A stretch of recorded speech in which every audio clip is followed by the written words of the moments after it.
Okay. Hey everyone.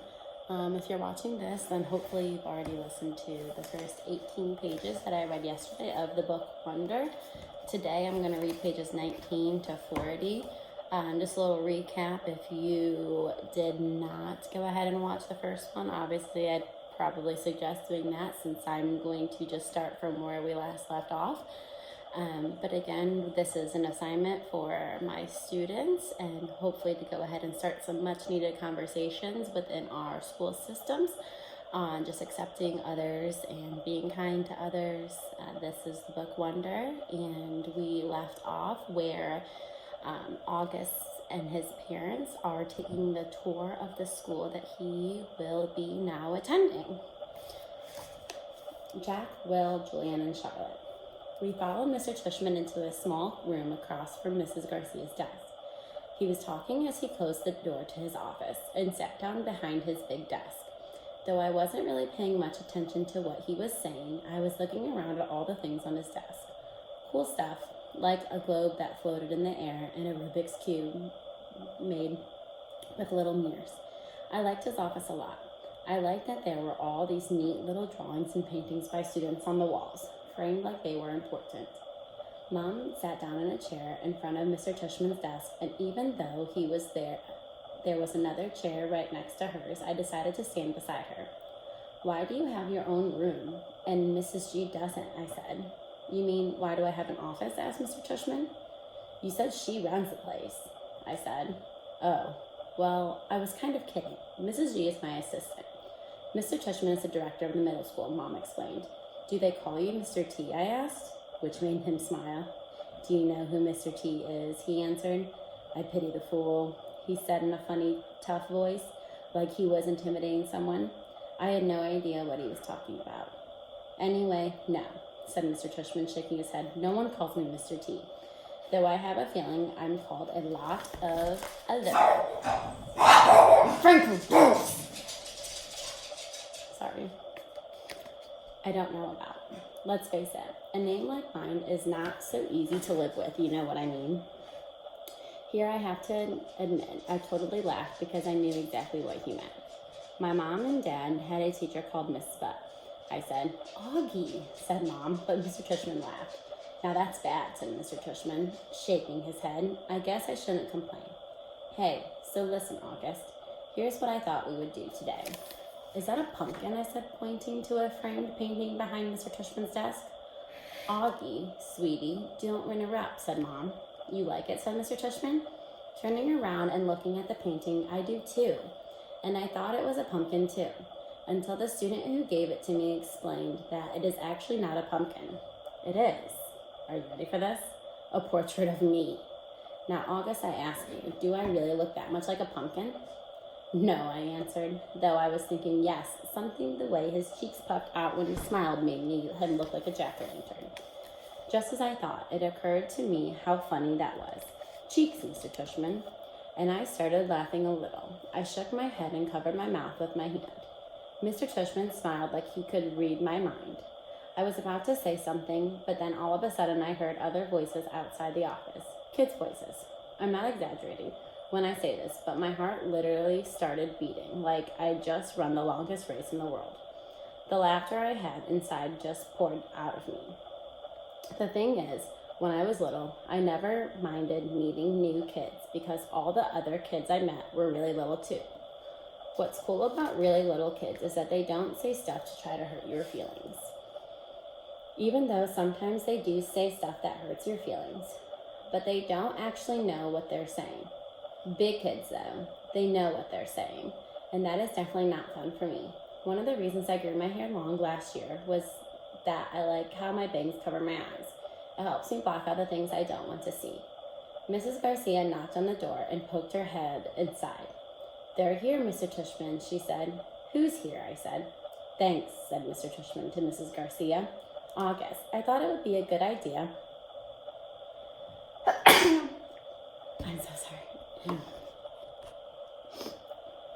"I thought it would be a good idea for you to meet some students who will be in your homeroom this year." Sorry, this wasn't who would be in your homeroom this year. I figured they could take you around the school a bit, show you the lay of the land, so to speak. I don't want to meet anyone, I said to Mom. Mr. Tushman was suddenly right in front of me, his hands on my shoulders. He leaned down and said very softly in my ear, "It'll be okay, August. These are nice kids, I promise. You're going to be okay, Augie." Mom whispered with all her might. But she could say anything else. Mr. Tushman opened the door to his office. "Come on in, kids," he said, and I walked 2 boys and a girl. None of them looked over at me or Mom. They stood by the door looking straight at Mr. Tushman like their lives depended on it. "Thanks so much for coming, guys, especially since school doesn't start until next month," said Mr. Tushman. "Have you had a good summer?" All of them nodded, but no one said anything. Great, said Mr. Tushman. "So guys, I wanted you to meet August, who's going to be a new student here. This August, these guys have been students at Beecher Prep since kindergarten, though of course they were in the lower school building." Sorry, this keeps falling.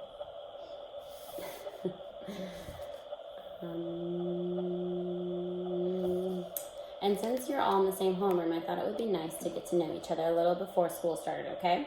So kids, this is August. August, this is Jack Will. Jack Will looked at me and put out his hand. When I shook it, he kind of half smiled and said, "Hey," and looked down really fast. "This is Julian," said Mr. Tushman. "Hey," said Julian, and did the exact same thing as Jack Will. Took my hand, forced a smile, looked down fast. "And Charlotte," said Mr. Tushman. Charlotte had the blondest hair I've ever seen. She didn't shake my hand, but she gave me a quick little wave and a smile. "Hi, August. Nice to meet you," she said. "Hi," I said, looking down. She was wearing bright green Crocs. "So," said Mr. Tushman, putting his hands together in a slow kind of clap, "what I thought you guys could do is take August on a little tour of the school. Maybe you could start on the 3rd floor. That's where your homeroom class is going to be. Homeroom 301. I think Mrs. G is." "Room 301, Mrs. Garcia yelled out of the other room. "Room 301, Mr. Tushman nodded. "And then you can show August the science labs in the computer room. Then work your way down to the library and the performance space on the 2nd floor. Take him to the cafeteria, of course." "Should we take him to the music rooms?" asked Julian. "Good idea, yes," said Mr. Tushman. "August, do you play any instruments?" "No," I said. "It wasn't my favorite subject on account of the fact that I don't really have ears." "Well, I do, but they don't exactly work like normal ears." "Well, you may enjoy seeing the music room anyway," said Mr. Tushman. "We have a very nice selection of percussion instruments." "August, you've been wanting to learn how to play the drums," Mom said, trying to get me to look at her, but my eyes were covered by my bangs as I stared at a piece of old gum that was stuck to the bottom of Mr. Tushman's desk. "Great. Okay, so why don't you guys get going?" said Mr. Tushman. "Just be back here in," he looked at Mom, "half hour, okay?" "I think," Mom nodded. "So is that okay with you, August?" he asked me. I didn't answer. "Is that okay, August?" Mom repeated. I looked at her now. I wanted her to see how mad I was at her. But then I saw her face and just nodded. She seemed more scared than I was. The other kids had started out the door, so I followed them. "See you soon," said Mom, her voice sounding a little bit higher than normal. I didn't answer her. The grand tour. Jack, Will, Julian, Charlotte, and I went down a big hallway to some wide stairs. No one said a word as we walked up to the 3rd floor. When we got to the top of the stairs, we went down a little hallway full of lots of doors. Julian opened the door marked 301. "This is our homeroom," he said, standing in front of the half-open door. "We have Mrs. Petoso. They said she's okay, at least for homeroom. I heard she's really strict if you get her for math, though." "That's not true," said Charlotte. "My sister had her last year, and she said that she's totally nice." "Not what I heard," answered Julian, "but whatever." He closed the door and continued walking down the hallway. "This is the science lab," he said. When he got to the next door and just looked like he did 2 seconds ago, he stood in front of the half-open door and started talking. He didn't look at me. Once while he talked, which was okay, because I wasn't looking at him either. "You won't know who you have for science until the first day of school, but you want to get Mr. Haller. He used to be in the lower school. He would play this giant tuba in class." "It was a baritone horn," said Charlotte. "It was a tuba," answered Julian, closing the door. "Dude, let him go inside so we can check it out," Jack Will told him, pushing past Julian and opening the door. "Go inside if you want," Julian said. It was the first time he looked at me. I shrugged and walked over to the door. Julian moved out of the way quickly, like he was afraid I might accidentally touch him as I passed him. Nothing much to see, Julian said, walking in after me. He pointed to a bunch of stuff around the room. That's the incubator. That big black thing is called a chalkboard. These are the desks. These are chairs. Those are Bunsen burners. This is a gross science poster. This is chalk. This is the eraser. I'm sure he knows what an eraser is, Charlotte said, sounding like a little like Thea. How would I know what he knows, Julian answered. Mr. Tushman said he's never been to school before. You know what an eraser is, right? Charlotte asked me. I admit I was feeling a little nervous that I didn't want to say or do except look at the floor. Hey, can you talk? Asked Jackwell. Yeah, I nodded. I still really hadn't looked at any of them yet. Not directly. You know what an eraser is, right? Asked Jackwell. Of course, I mumbled. I told you there was nothing to see in here, said Julian, shrugging. I have a question, I said, trying to keep my voice steady. What exactly is homeroom? Is that like a subject? No, that's just your group, explained Charlotte, ignoring Julian's smirk. It's like where you go when you get to school in the morning and your homeroom teacher takes attendance and stuff like that. In a way, it's your main class, even though it's not really a class. I mean, it's a class, but I think he gets it, Charlotte, said Jackwell. Do you get it? Charlotte asked me. Yeah, I nodded at her. Okay. Franco, Deuce! Franco! Sorry, Layla's sleeping. Okay, let's get out of here, said Jackwell, walking away. Wait, Jack, we're supposed to be answering questions, said Charlotte. Jackwell rolled his eyes a little as he turned around. Do you have any more questions? He asked. No, I answered. Oh, well, actually, yes. Is your name Jack or Jackwell? Jack is my first name, Willow's my last name. Oh, because Mr. Tushman introduced you as Jackwell, so I thought, you thought his name was Jackwell? Laughed Julian. Yeah, some people call me by my first and last name, Jack said, shrugging. I don't know why. Anyway, can we go now? Let's go to the performance space next, said Charlotte, leading the way out of the science room. It's very cool. You'll like it, August. The performance space. Charlotte basically didn't stop talking as we headed down to the second floor. She was describing the play they had put on last year, which was Oliver. She played Oliver even though she's a girl, and she said she pushed the double doors to a huge auditorium. At the other end of the room was a stage. Charlotte kept skipping toward the stage. Julian ran after her, and then turned around halfway down the aisle. Come on, he said, loudly, waving me to follow him, which I did. There were like hundreds of people in the audience that night, said Charlotte, and it took me a second to realize she was still talking about Oliver. I was so nervous. I had so many lines. I had all these songs to sing. It was so hard. Although she was talking to me, she didn't really look at me much. And opening night, my parents were all there in the back of the auditorium, like where Jack is right now. But when the lights are off, you can't really see that far back. So I was like, where are my parents? Where are my parents? And then Mr. Resnick, our theater arts teacher, said, Charlotte, stop being such a diva. And I was like, okay. And then I spotted my parents, and I was totally fine. I didn't forget a single line. While she was talking, I noticed Julian staring at me out of the corner of his eye. This is something I see people do a lot with me. They think I don't know they're staring, but I can tell from the way their heads are tilted. I turned around to see where Jack had gone to. He had stayed in the back of the auditorium, like he was bored. We put on a play every year, said Charlotte. I don't think he's going to want to be in the school play, Charlotte, said Julian sarcastically. You can be in the play without actually being in the play, Charlotte said, looking at me. You can do the lighting, you can paint the backdrops. Oh yeah, whoopee, said Julian, twirling his finger in the air. But you don't have to take the theater arts elective if you don't want to, Charlotte said, shrugging. There's dance, or chorus, or band. There's leadership. Only dorks take leadership, Julian interrupted. Julian, you're being so obnoxious, said Charlotte, which made Julian laugh. I'm taking the science elective, I said. Cool, said Charlotte. Julian looked directly at me. The science is an elective. It's supposedly the hardest elective of all.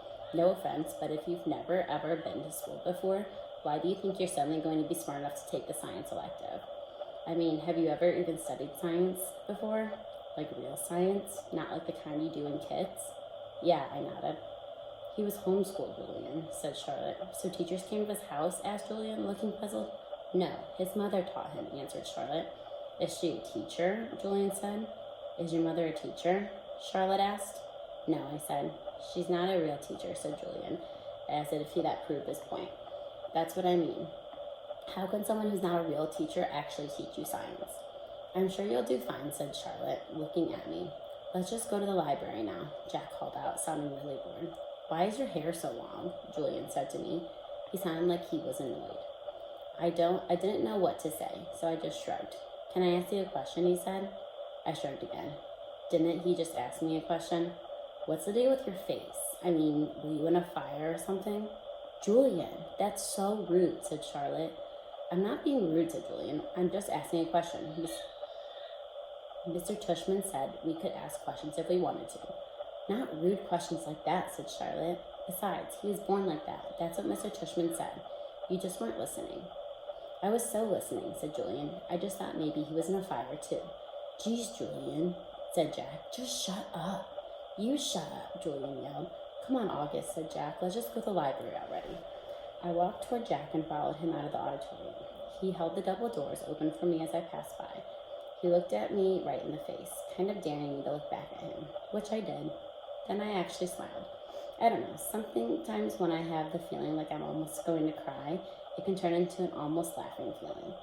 And then that must have been the feeling I was having then, because I smiled, almost like I was going to giggle. The thing is, because the way of my face, people who don't know me very well don't always get that I'm smiling. My mouth doesn't go up at the corners the way other people's mouths do. It just goes straight across my face. But somehow Jack Will got that, and I had smiled at him and he smiled back. Julian's a jerk, he whispered before Julian and Charlotte reached us. But dude, you're gonna have to talk. He said this seriously, like he was trying to help me. I nodded as Julian and Charlotte caught up to us. We were all quiet for a second, all of us just kind of nodding, looking at the floor. Then I looked up at Julian. The word supposedly, by the way, I said. What are you talking about? You said supposedly before, I said. I did not. Yeah, you did. Charlotte nodded. You said the science book is supposedly really hard. I heard you. I absolutely did not, he insisted. Whatever, said Jack. Let's just go. Yeah, let's just go, agreed Charlotte, following Jack down the stairs to the next floor. I started to follow her, but Julian could... Dude! Following Jack down the stairs to the next floor. I started to follow her, but Julian cut right in front of me, which actually made me stumble backward. Oops, sorry about that, said Julian. But I could tell from the way he looked at me that wasn't really sorry at all. I'm going to stop there. Layla is not sleeping. The dogs are waking up. I will finish the rest with the next unit tomorrow. Thanks.